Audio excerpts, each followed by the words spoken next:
ഞാൻ എറണാകുളത്തെ ജവഹർ നഗറിന്ന് 5:30 മണിക്ക് തിരിച്ചതാണ് കേട്ടോ.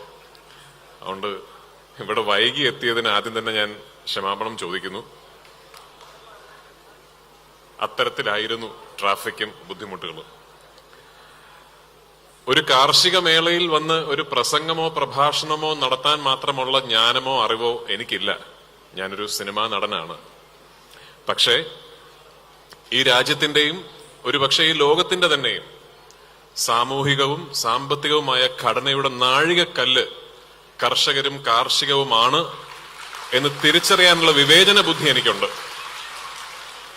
അതുകൊണ്ട് തന്നെ രാഷ്ട്രീയവും സിനിമയും കായികവും ഒക്കെ വാർത്തയും ആഘോഷവുമാകുന്ന ഈ കാലത്ത് കർഷകരെയും കാർഷികത്തെയും കേന്ദ്രീകരിച്ച് ഇത്തരത്തിലുള്ളൊരു മേള സംഘടിപ്പിക്കുന്നത് എന്തുകൊണ്ടും അഭിനന്ദനം അർഹിക്കുന്ന ഒരു സംഭവം തന്നെയാണ്.